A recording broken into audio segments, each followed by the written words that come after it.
Jonathan Haberman. I run Amplifier Ventures. I'm the chairman of Tandem NSI, and I'm co-host of Left Jab Radio, national radio program on business and politics. That's on Sirius XM every Sunday night from 7 to 9. Our guest today is Anup Ghosh, very good friend. I've known him a long time. I knew him before he was who he is. Well, and we're going to have a very interesting conversation today, I think, because, well, if I do my job right, we will. And the reason why I think it will be interesting to you, among other reasons, is he is an example of the kind of entrepreneurship that is frankly, in my opinion, the template for the way that Washington will and Northern Virginia will really take advantage of the opportunity in front of us to become a highly relevant, internationally recognized center for entrepreneurship for the emerging industrial cycles rather than ones that have been in the past. And the way that he has leveraged his academic and intellectual acumen with access to the private sector and access to the government is just a wonderful example. So welcome. Thank you. Thank you very much. Thank you for having me. Well, it's great. So let's start out with what are you up to right now? What's your day job right now? So I run Invincea. Invincea is a venture-backed cybersecurity software company. You know, mostly right now it's about go-to-market, customer acquisition, OEM relationships, getting the largest footprint we can out there. What is your product? What do you guys do? So our product is called Invincea Free Space. Invincea Free Space is a desktop product. Sounds antiquated, but we're also going to mobile. And basically what our product does is it protects users from themselves. So when you're online, you're going various places. Some of them are legitimate sites that get compromised. If you saw the breach of Yahoo last weekend, it infected millions of users, particularly in Europe. Others are malicious sites you get lured into, right? So you might get an email. It looks like it comes from Target. It says click here for free credit monitoring service. You click on it, and unbeknownst to you, it's now downloaded malware silently. So what Invincea does is we take your browser. We also take other applications on your desktop like Office, and we put them in these virtual containers. And what happens is when you click on a link that takes to a site that is running malicious code, is contained in this environment. We're basically able to monitor it, kill it, and collect threat intelligence, and that comes back to us. So your machine never gets breached, and we get all this threat intelligence about the adversaries that are out there. So it's almost like it sounds like a roach motel for malware in a way, right? Where it's there, it's attractive. The malware comes in, and it never actually gets to the root system because you contain it. Yeah. That was and how did you? I mean, I know that's a great idea, and I know it's unique because we've known each other almost from the beginning. Yeah. Tell everybody, how did you come to this idea? How did you create this technology? Yeah, great question. So, you know, I started my career in the private sector at a company called Digital, still around, doing a great job. After 9/11, I went to DARPA, which is right down the road here. Spent 4 years at DARPA. Were you a program manager, or were you? Yes, I was a program manager, which in the government space, if you don't know what that means, you should if you're selling into the government. Program managers are people who spend money. That's why you should know. Mm-hmm. And so if you go, and if part of your business is to sell to government, you don't necessarily want to go by people with lofty titles because they tend not to spend money, but you want to go with people who have program manager in their title because they have budget and they spend money. So I was one of these people that was responsible for creating new programs, so that's what we do at DARPA, and then spending it on new technology development. And so I was on both sides of the fence, meaning I was doing offense, and I was also doing defense, more the former than the latter. But as part of that role, you learn how does the adversary work, right? And the way you get on people's machines is through users. It's the easiest way to get onto a network, is get the user to invite you in. Far easier than breaking anything else. And the way you get users to invite you in is send them content, right? Either on the web or an email. They click on it, they download, they open it, you're already in. So the idea, the genesis for the company really started at DARPA. And the genesis is how do we separate the untrusted content users come in touch with from the web, which we all have to be on the web or on email, from the systems that view that content, right? So we use virtualization, which was developed for a different purpose, as a separation layer. So if I can virtualize content, I can keep it in a safe zone, separate from my system that runs that content. That was the basic idea. So that's a great idea, and so by being a program manager, I assume that your program was in this area, in this overall area of security, so you funded a lot of interesting things. Yes. And then, and DARPA has a really interesting model where program managers at DARPA have wide discretion, right? You just have to sell the program, Yes. and then it's almost like being a VC, except it's without all the IRR problems, right? Right. And so you manage a program with $30 million, $40 million, whatever it was, you spread it around, Yep. and then they throw you out.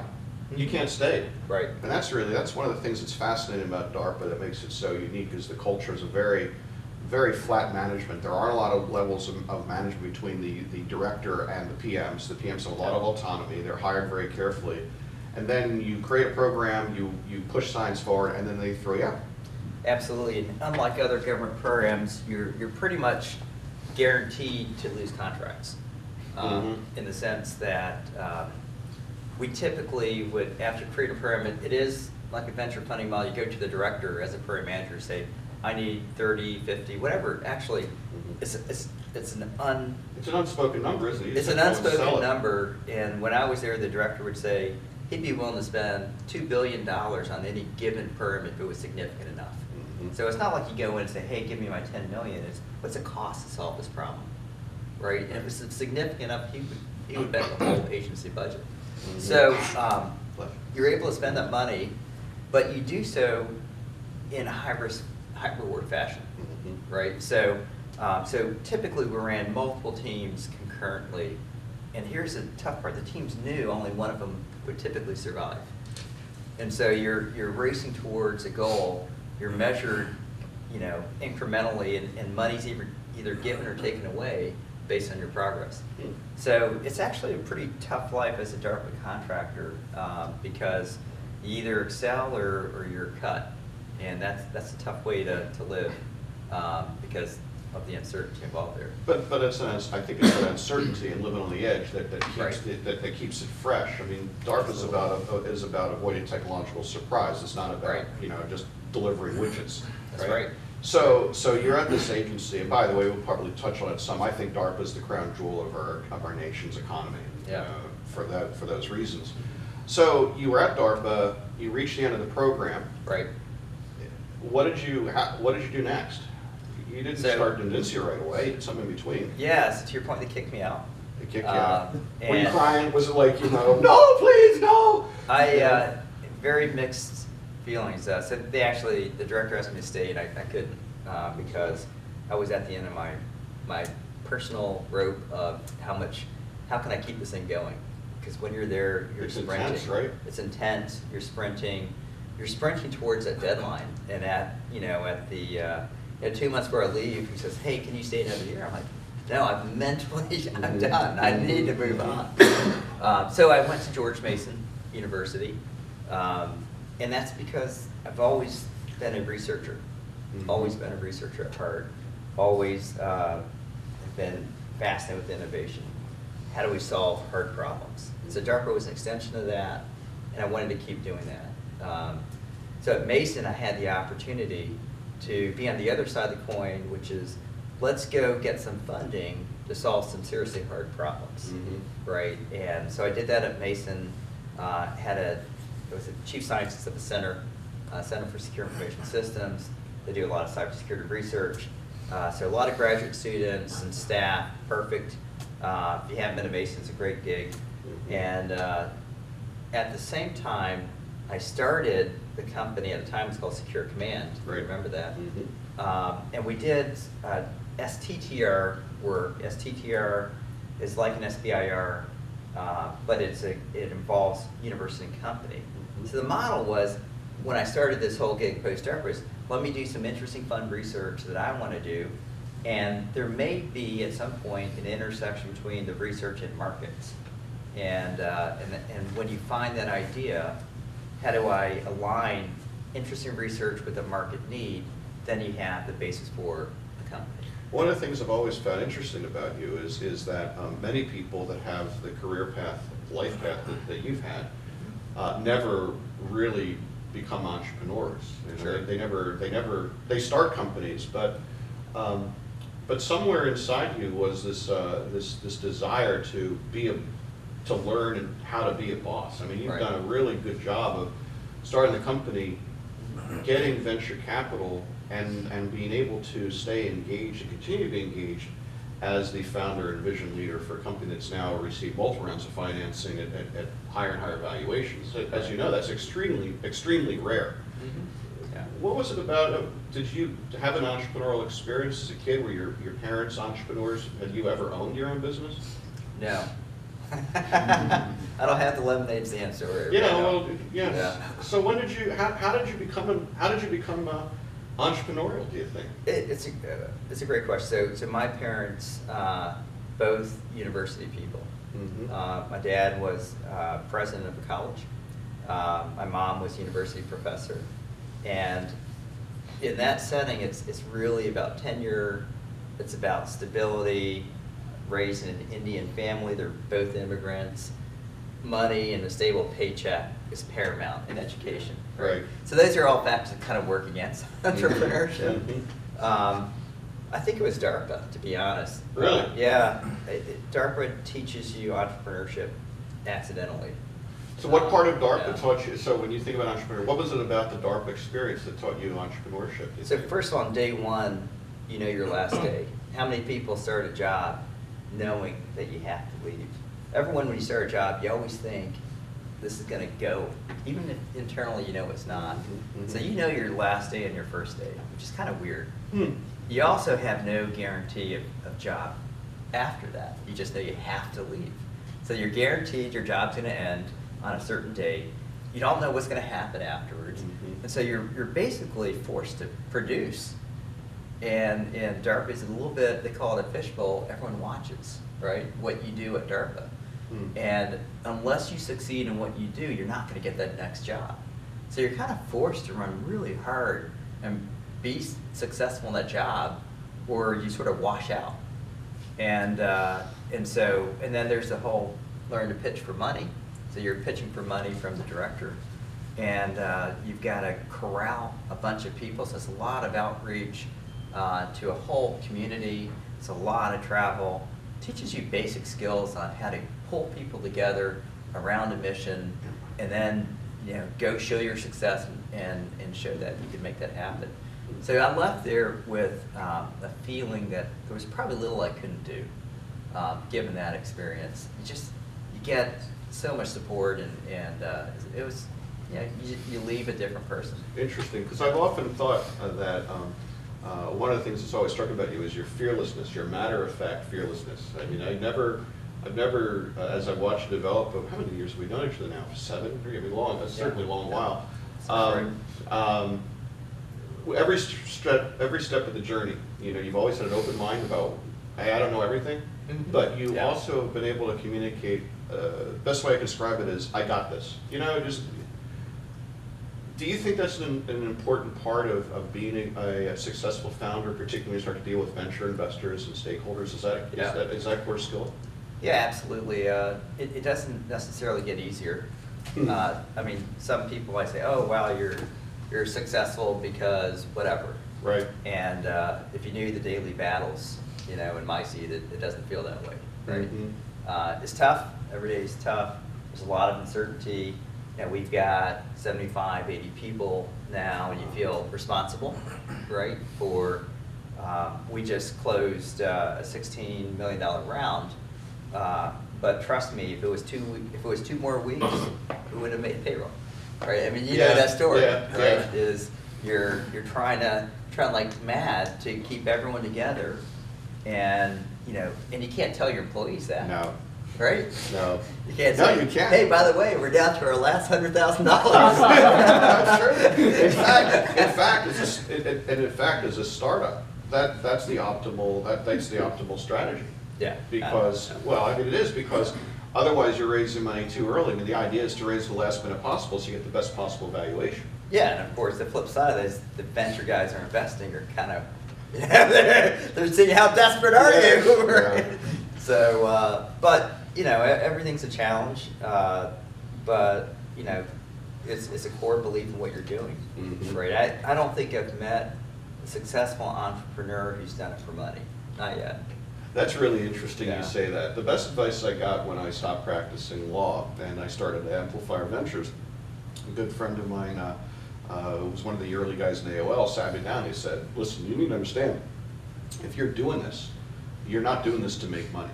You're doing this because you like the journey. And Exactly. right? And at the time I thought he was completely crazy. I mean, why would anybody take on this much aggravation? But I think you're absolutely right. The people that I know that are happiest as entrepreneurs are the ones that are doing it because of the journey and because of the autonomy and all the other things. The ones that are trying to do it for money often end up failing miserably. Well, you'll be unhappy, frankly. Yeah. Right? Well, You'll just be unhappy. you'll be unhappy, but Yeah. the other thing I find, in my experience, is that companies don't get sold; they get bought. Right. If you're trying to, I mean, I've seen this a lot. I've seen this in my own portfolio and others. That the companies that really drive value are the ones where the founders are not trying to sell. The ones that immediately start hawking and try to sell, they're toast because the investors, they can't get new investors. I mean, I've seen this happen a couple times in my portfolio, and once the founder's like, oh, it's time for me to sell, they can't get more money from the VCs. The VCs are like, well, why do I want to give you money? You're trying to sell. There's no money in it for me if you sell for $30 million, go sell. But then the street finds out they want to sell, and pretty soon it's a $5 million deal, and it's an acqui-hire, and that's all they're going to get. Right. Another good recent example, my friend Kevin Mandia from Mandiant, Mm-hmm. he, I met with him a couple months ago, and he said, yeah, we're at the size now where we can go public to really grow this company significantly. Mm-hmm. Right, and then he got an offer not long after that, and exited a 10x multiple on revenue Mm-hmm. for over $1 billion. Yeah. Yeah. Now, that's smart money to take. That's right. And he earned a good stake of that. So, was he doing it for money? No. He's a passionate guy about solving real security problems, addressing advanced persistent threats, Mhm. created real value for his company, employees, and shareholders. Mhm. And now he's continuing to fight as part of another company. Mm-hmm. So I think that's right. My first venture-backed company, when I was a lawyer back when dinosaurs ruled the earth, ultimately, that's exactly what happened. Is they never ran the company to sell it. They made it incredibly profitable. They recapitalized it twice. They borrowed against the assets twice, and each time paid themselves dividends. So they made enormous money continuing this business. And then got to the point, it's like, we need to be public because we need script to make acquisitions, but they really filed as a way to trigger, because there were 3 larger companies that were circling, but none of them wanted to step over the line and buy. Right. So they said, fine, all right, screw it. There's the S1, which is the initial public offering document. They filed the S1, and that triggered M&A, because the companies that were circling said, if we don't buy them now, it's going to be so expensive because it's hard to buy a public company, very hard to buy a public company. So, so what do you think about this region? What's your vision for where this region is and where you'd like to see it? You spent a lot of time working with me in various community initiatives. What's your vision for this region? So it's a tough region, in my opinion, to have a technology startup, particularly around products. And the reason is that, I hate to say it, I love the whole lean startup movement and all that, Right. and maybe you can get there without venture capital, but it's tough. And there's just not a lot of venture capital around here. I think that's the hardest challenge, and it really is night and day between here and Silicon Valley when it comes to venture capital. Oh, yeah. So our competition is a company based in Cupertino, and founded by Wonder Kids, just Silicon Wonder Boys, right? Mm-hmm. They closed their round about 2 months before we did, and they got a 3x valuation on our company valuation with a 1/3 the sales. Because the investors out there are much more interested in the long term and aren't as financially motivated? And they Or is closed, supply and demand? and they closed more than twice the money too. So actually, it's irrational. it's purely irrational. But, you know, so Andreessen Horowitz are their backers, and their philosophy is they're valuation agnostic. Right. Name your number, and invest to win. That's the way to do it. Yeah, that's exactly right. Right, so they put in 40 million Mhm. with other investors Mhm. to basically win, right? And the 40 million is not a big number for Andreessen. No. But they're also willing to lose that money too. So it's just different. So we compete, we've got that disadvantage of geography, competing against a firm that's much more well-funded than we are. So it's tough. What I'd like to see from this region is more success. So the only thing that'll drive venture capital back into this region is success. That's right. So you look at Mandiant, you know, Virginia-based company, huge success, national, international success. People are ecstatic about the FireEye Mandiant acquisition. You look at NetWitness from a couple of years ago that was acquired by RSA Security. Big success for the founders and shareholders there. It's SourceFire. SourceFire, Cisco, right? huge success. That was a 12x multiple on trailing revenues, right? Yep. So as a venture investor, which you are, you look at where do I put my money, Yeah. right? If you look at the whole space, you would say probably software. Software's got terrific multiples. And then in software, security, when you start seeing 10x multiples, that's crazy. Yeah. Right? You're happy for a 3x multiple typically. 5x, you're like, yay, right? That's right. A 10x multiple on trailing revenues is tremendous economics, Absolutely. right? Absolutely. And the reality of our space is the capital costs are not that significant, right? It's human Right. labor costs Mhm. primarily. So you can get to market with less capital than in a biotech or other. So those are all the characteristics of where do I invest money, right? Which is, in this region, what is our biggest asset? It's our people. By far, the biggest asset we have in this region is our people. Yeah. Highly educated, technology aware. What's missing is entrepreneurship, you know, to some extent, which I know you're a big force there, and venture capital. Yeah, it's really funny. I mean, venture capital is a lagging, not a leading indicator. And that's meaning that it comes after a region is demonstrating that there's money to be had because capital markets are so incredibly efficient these days. And that really isn't a problem that the government can really solve, right? Right. It's really, we'd love it if the government could drop $500 million out of the sky, but it's just not the way it works. With the exception, though, of you know, an agency like DARPA. I mean, I look at DARPA, and I wonder if somehow we're not missing the joke a little bit, you know, as a region, if we couldn't get people to focus more on making sure that PMs like you, I mean, you stay.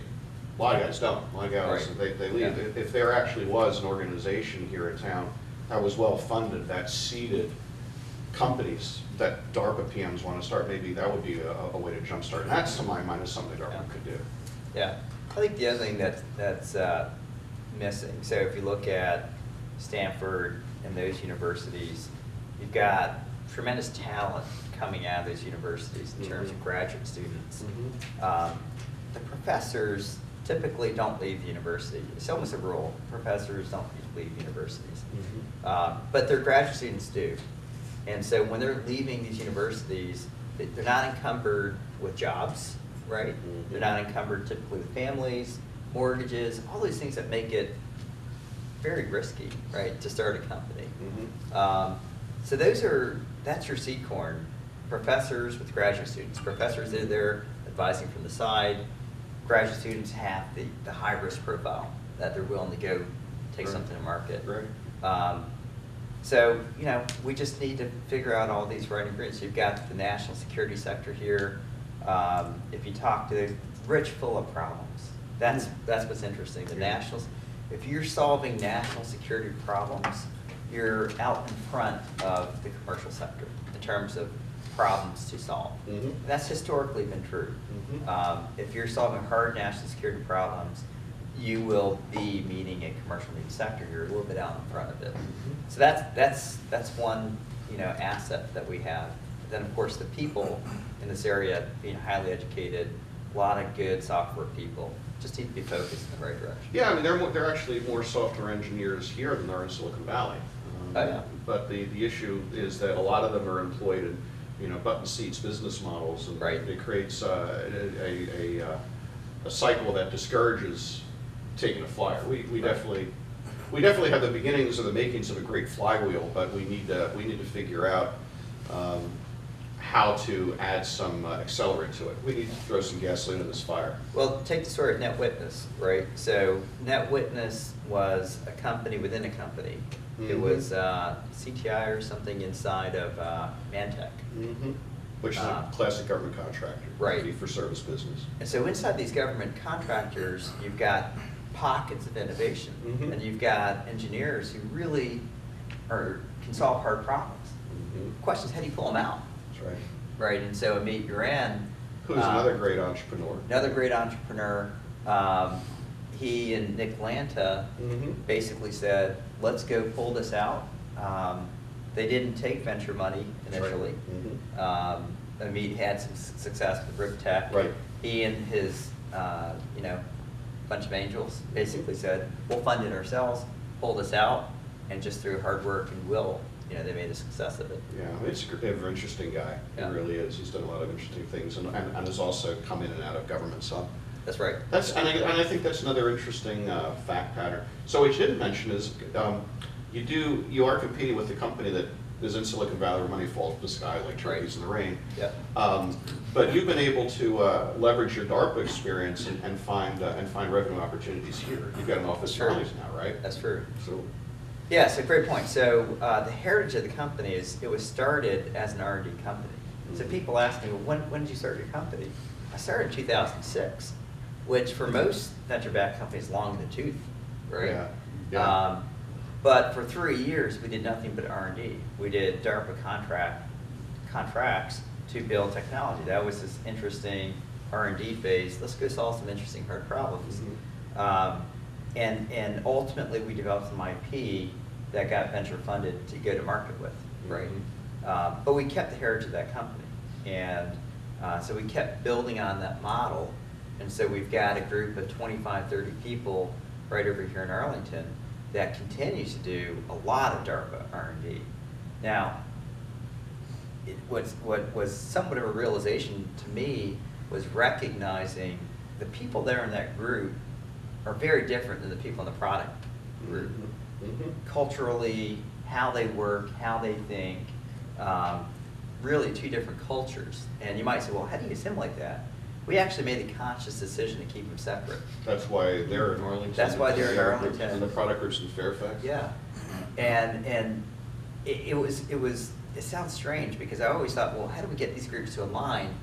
And it was like square peg in a round hole. It wasn't working, and I realized I was actually holding back the growth of the labs group because I was asking them to do things that weren't equipped or had proclivities to do. Mhm. They wanted to go off and do interesting science projects. I wanted to go take a product to market, and there was nothing in between that. So we basically had a meeting of minds, and the light bulb went on. I said, you know what? You guys go do what you're going to do, because I know you can do it anyway. You're not going to listen to me. You're going to listen to what the customer Mhm. wants you to And do. the customer gets DARPA. The customer here is DARPA. Mhm. So once I kind of gave them free range, just to go do their interesting things, they just blossomed, right? Mhm. And they've been growing tremendously. They did about $9 million in business last year. Mhm. They have over $40 million in backlog. All the right indicators of a healthy, growing business. And they're flourishing. Now, the flip side of that is they're developing some interesting intellectual property that I own, that Invincea owns. Mhm. And so we can opportunistically reach in and say, that's really interesting. Now, I know the people have kind of moved on, but as a board, we can say, hey, that particular intellectual property, we're willing to invest in, take venture money, Mhm. take that intellectual property, put a product team around it, probably transition at least one of the core developers into the product company, which we've done successfully, Mhm. and take that to market.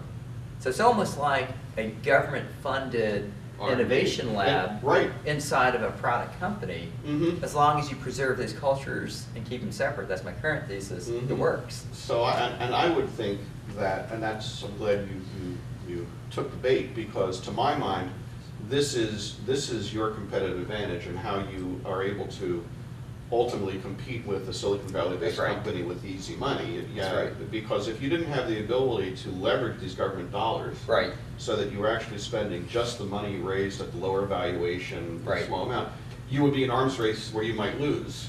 You're exactly right. So I didn't realize that, right? So we used to try to hide Invincea Labs. This sounds crazy. We used to hide it from the venture guys because the venture guys didn't know what to make of it. Venture guys fund product companies. They don't fund services companies. Yeah. And they look at it and they say, well, how do I even think about this business? Mhm. Right? Because they're trying to do valuation calculations, and are you a service company or a product company? And it was like the asterisk at the end of the presentation was, oh, and there's this other business I have to tell you about. We did $9 million here, but don't worry about that, right? And it was like, oh, okay. But one of the venture guys, eventually led the round, said, look, this is a key asset to what we're investing in for that reason. I don't have to spend an additional X million dollars a year of venture capital doing R&D because you're funded by the government, by DARPA, big credential. You're funded by DARPA to do this. That means not spending venture capital on innovation because they're eventually feeding your product roadmap. So what became a, sort of a weird thing for a lot of venture guys to wrap their head around became an asset. And so we treat it as such. And now you look at this market, Mandiant's a great example. The reason why Mandiant fetched a 10x multiple is because of A, their brand, and B, their expertise. They're a services company. They really are. I know they talk product, they're a services company. And nobody gets a 10x multiple on services. No. Nobody. No, you don't. But they did because of their brand and their people. They're high level cybersecurity expertise. They're the world's expert in this. Guess what we have? We've got guys just as good in cybersecurity. They're focused on a different sector. But now we can go back to market and say, look, here's this merry band of cybersecurity experts. Look at the multiple Mandiant fetched on these same type of people. So it's an increasingly powerful story to have Absolutely. that in the company. And I think ultimately that's the story that will allow this region to provide or create a differentiable ecosystem, and ultimately, in my opinion, will cause venture capital and other investors to want to focus here, because it is a very compelling story. It's leverage. It's It is. leverage, It's leveraging your venture capital. Yeah. Absolutely. Yeah. So I have a number of questions still. Do you have any questions? Okay. There's one in the back. Yeah, thank you so much for your talk. It's great. Sure. You talked a lot about the economics of the industry. I was wondering if you could talk a little bit more, since we are in a government-centric hub, kind of the government relations side of what you're doing, and kind of what ways do you see the ball rolling? And we have, the actors that are right here, DHS, that has a large play in cybersecurity on the domestic side, and DoD on the foreign side, and kind of what do you see the interactions coming up, and how does it affect a company like yours? Sure. And how do you keep cognizant of what's going on, and how do you try to influence big decision making in those areas? Yeah. So you have to be careful if you sell to federal, in the sense of they're very long sales cycles, right? So for instance, if you're trying to sell product to the federal space and you're looking at an agency-wide deployment, you're in a 2 to 3 year sales cycle. And if you don't know that, then you're setting yourself up for failure, right? So if you are going to sell to the federal sector, typically, by the way, you don't have 2 or 3 year money in the bank to get you there. But if you are trying to sell in the federal space, a technology, you need to find a program that's unique, right? A program that says, hey, this is a pilot specifically set up for innovation, right? Or rapid acquisition of new technologies. Because that's about the only way it'll happen. Government people are very smart, very respectable people. They're among the brightest, I have found. but they're highly risk averse. It's also what I've found. They will not take risks necessarily on new technologies. Why would they? They're rewarded primarily for success, not for taking risk. And so they tend to buy known brands because of the risk factor, right? Even if it means at the expense of innovation. So it's if I had to do it over again, right, I wouldn't start in federal. It's just really long sales cycles. When you get there, if you ever get a big government deal, they've been great companies founded on federal business. Our site's another example of one. 7x multiple on their exit. They start in the federal space. But when you get there, they're very big deals. That's why people do it. Much, much bigger than in other spaces. You could, if you were successful in the federal space, you could build a big business. But it's tough to get there. Very tough to get there. A lot of that, I think, is the contracting rules as well, right? Yeah. And the contracting rules really reward incumbents. They're almost like flea ticks on top of the poor, on the top of the deer.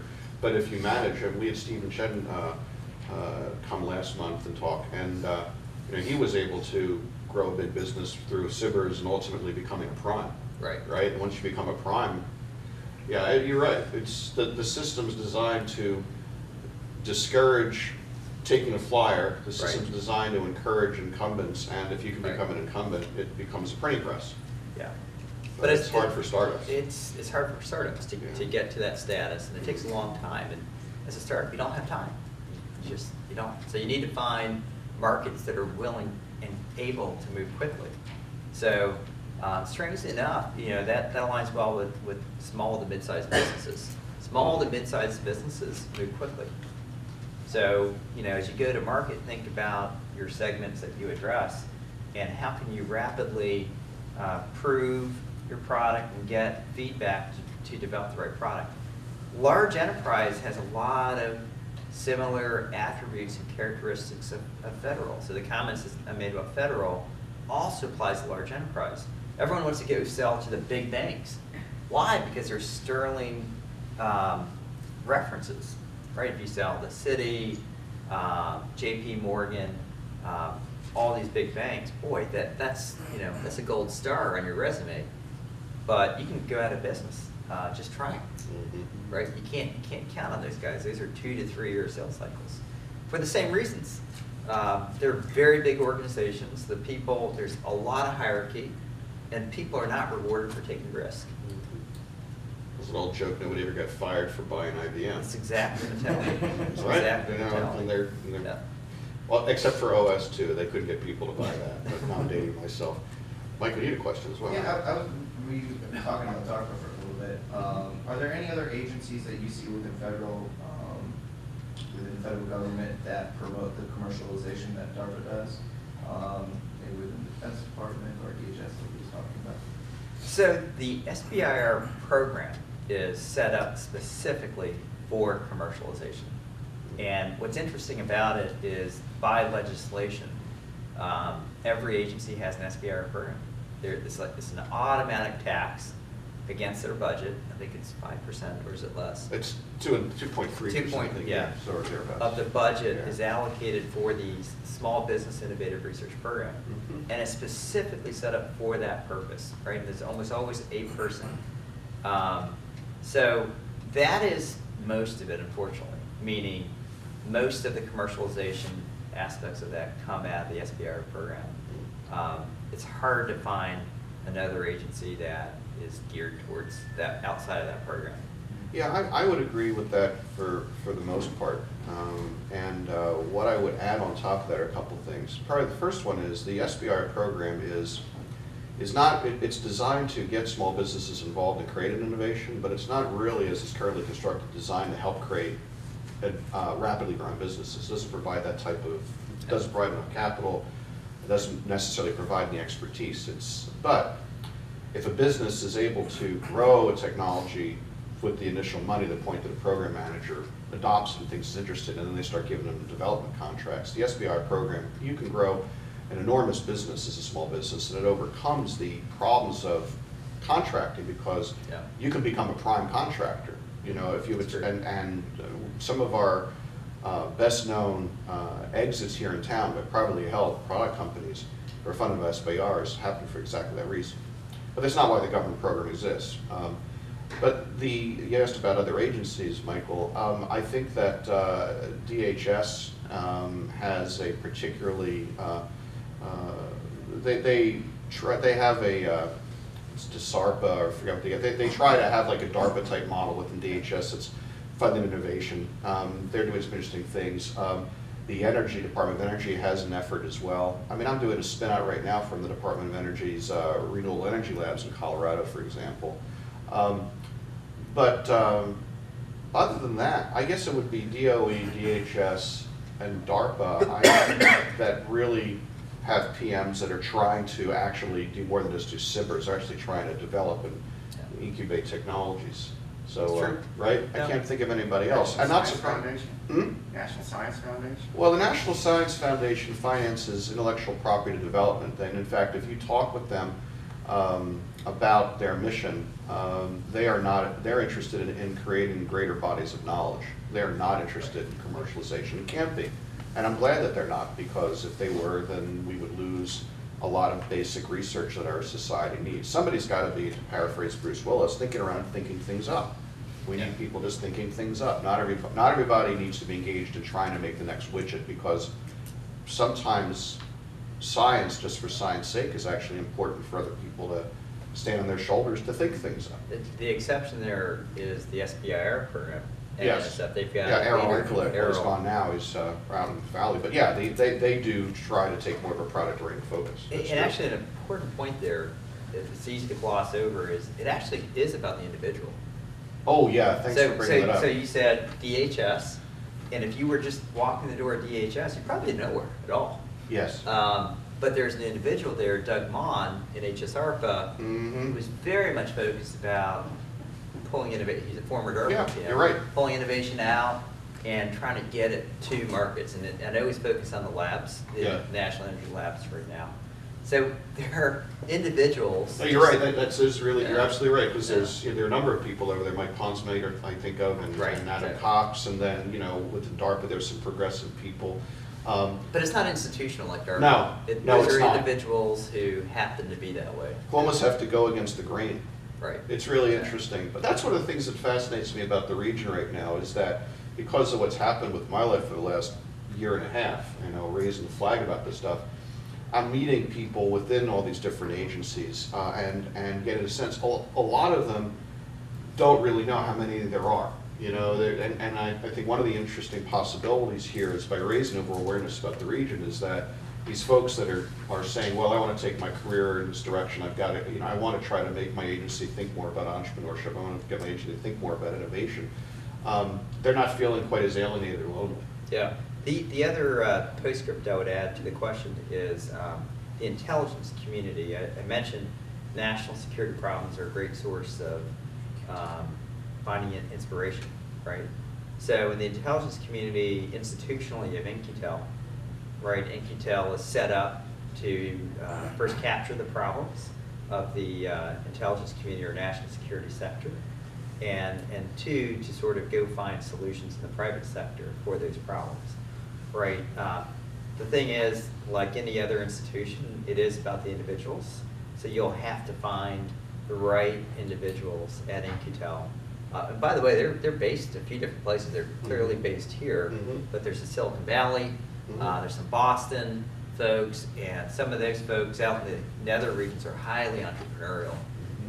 So finding some of those folks to align with the problem you're trying to solve, it's a great way to get bootstrapped, because InQtel is not just, in fact, it's mostly not investment. Right? No, it's a contract vehicle. It's a contract vehicle, which is awesome, because now you get a customer in the intelligence community with a problem to solve and money to go solve that problem. It's largely non-dilutive. I think probably some warrants, maybe some warrants, but you're right. But the other part about it, so InQtel is if you don't know, is a not-for-profit that's associated with the federal government. It's not actually a government agency, and its mandate, and it's funded largely by DHS and CIA, is to go off and find entrepreneurial solutions to particular national security problems that relate to those agencies, right? So a lot of it is cybersecurity, but not all of it. I mean, I've seen InQtel invest in biomedical and bioinformatic companies, they're pretty broad. But what's fascinating, what's important about them is, from an entrepreneur's perspective, they do have the ability to get you a contract and help you leap over the issue of not being a prime. But they're also a major validator. Exactly. And that's the important thing. See, ultimately what you want as an entrepreneur is you want really smart people within your field to invest in you. You know, but investment can come in different forms. Investment can be a venture investor or an angel investor or a customer. In the case of In-Q-Tel, it's an interesting hybrid. They have literally teams of people that sit around and look at the entire world and look at every startup, every entrepreneurial solution that's out there. And if they say, this is one that we like, that is major weight. You know, if you're a cyber company and you're interested in really being identified as ahead of the curve, getting those In-Q-Tel folks to say this is important is a major step forward. The other thing, and you're running into some of these folks at networking events, are specific individuals as validators, right? So examples, Alan Wade, former CIO from CIA, Gus Hunt, who recently retired, CTO, CIA. These are connectors, right? And if they like what you're doing, they know exactly who to connect you with, right? So, you know, there's lots of ways to get to these folks, but it's good to get these connectors to the community. They'll validate or not what you're doing. Sometimes a not is just as important, so you don't spend a lot of time going down a path that's not going to result in something. There's also IR you're talking about. Yeah. Contracting vehicles, that's an intelligence ARPA. Sure. Yep, so IARPA I put up there with you know, organizations like DARPA in terms of funding. I think right now, if you look in the intelligence community, In-Q-Tel, it's actually less cybersecurity and more data science. Yeah, they've moved on. Well, yeah, because they're concerned about how we're going to make sense of all the information Google's collecting on us. Data's not the problem. There's infinite data now. Sadly, that's right. We are like digital snails as we go through life leaving the data. And I'm willing to bet, I haven't seen any stats on it at all, but I'm willing to bet this region is a center for data science nationally. I think that's right. So I think you're going to see a lot more data science companies coming out of this region. I agree with that. Got time for one more. I'm just curious, you mentioned earlier that you collect the threat intelligence as part of the whole process. As much as you can say, what are you doing with that? How are you leveraging that as part of the value proposition? Yeah, so it's a big driver for us for business. You know, we stop the threat, but what we found, our buyer, who's typically a chief information security officer, really wants to learn about their threats. It also validates our value to the company. So where we're deployed, we see these threats that get stopped by our solution. We get rich forensics about each one of those threats. Where did it come from? The code that downloaded, its full behavioral profile, and its command and control. That in turn, we're able to reference against other known databases of threats. And able to say, look, that one was cybercrime, it was incidental, it wasn't about your company. This other one was a targeted attack by this nation state actor coming after your IP, right?